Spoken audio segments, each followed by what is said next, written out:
في حمزة حفيظ لاعب ممتاز جدا، انا اعتبره افضل لاعب في البطوله المحليه. انا كنت تابعته في الكوبا راب، تابعته في الماتش هذايا، وتابعته في بعض اللقاءات الاخرى. لاعب رائع يعني. اذا ثم الموضوع واحد شائك أكثر عمل من الفارق في ماتش ترجي هو حمزة حفيظ.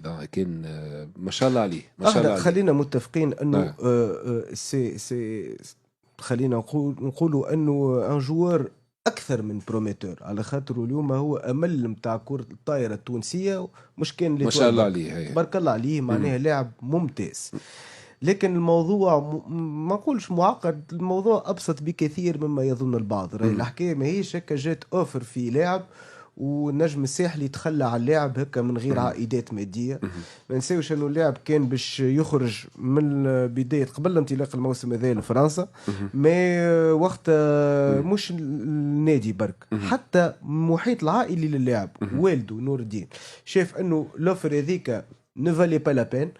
دونك اختاروا انه يواصل مع النجم الساحلي املا في حصد عرض اهم، خاصة بالنسبة للاعب على مستوى المسيرة نتاعو. لوبي الفريق الإيطالي من أعرق الفرق بتاع كرة الطايرة، مش في إيطاليا برك، في أوروبا. معناها نعرف في إيطاليا راهو عندهم كان فوت وكالتشيو وفولي، بالافولو هما كيما يقولوا هما. دونك عندهم لا كرة سلة لا كرة يد. كرة سلة تيميدمون بداو دوبوي كيلكو زاني، مي تاريخيا عندهم الكالتشيو والكرة الطايرة. فريق لوبي راهو من أعرق الفرق الإيطالية، فريق عام 2019 فاز حتى بالتشامبيونز ليج وفاز بكأس العالم للأندية. فريق عريق في إيطاليا. محيط اللاعب رأى أنه الفرصة هذه وفي المرحلة هذه بالذات مهمة للنمو متاع اللاعب.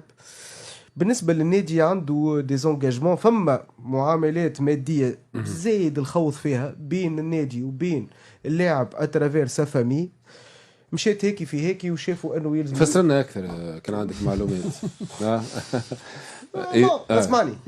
اللاعب tu peux pas garder un joueur اللي يحب يخرج. طبعا ما فيش شك. زيد اللاعب مخه في الاحتراف ومخه في الخروج وبداية المرحلة هذه. اليوم tu peux pas le garder. اعطينا شويه تفاصيل الجمهور يسمع فيك بانتباه. ما تنساش انه الوالد نتاعو مدرب للفريق الفرع.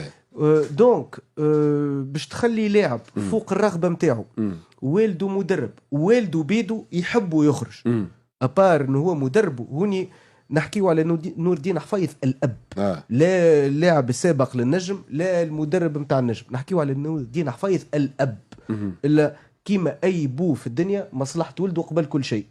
معقول، هذا ما يتلوموا عليه حد. دونك بدل معناتها مهبول حفاظا على الجو العام للفريق واخذا بالاعتبار بعض المصالح الماديه لكل الاطراف. الناس الكل شافت انه الحل اليوم في التضحيه بحمزه حفيظ، وربي وجهه خير. واضح. ولكن الفريق يدار مروان.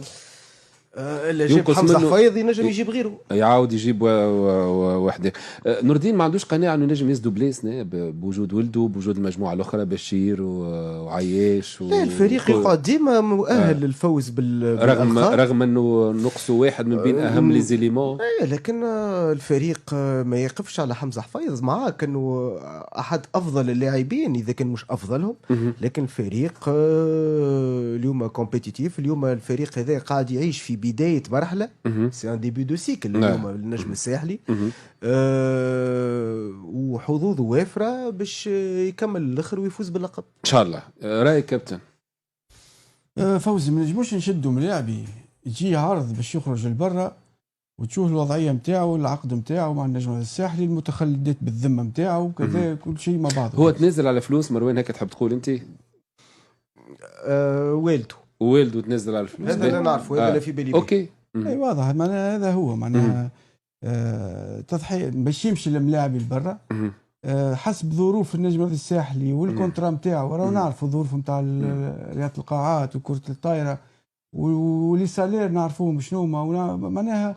فما ظروف صعيبه، وكما قال لك تو مروان الوالد نتاعو يراني معناها فما كما تقول انت مفاهمه على اساس باش يمشي الولد يشوف روحه على مستوى اخر في بطوله اخرى وربي وجهه خير. لكن ردة فعل الجمهور معناتها نتفاهموها ونفهموا قداش فما احساس انه الدوبلي ولا لقب من الالقاب الزوز يلعب تعرف عليهم شنو النجم نجم يكونوا موجودين في سوسه، وهذه معاك. قناعه وقلت هنا قبل حتى ماتش الترجي. والحاجه الباهيه انه القناعه هذه عند الجمهور الكل، واتفهم رده فعل الجمهور، واتمنى اتمنى انه النجم الرياضي الساحلي عبر ناطقه الرسمي، عبر رئيسه، عبر قنواته الاتصاليه الرسميه يوضح النقطه هي. ان شاء الله. شكرا لك.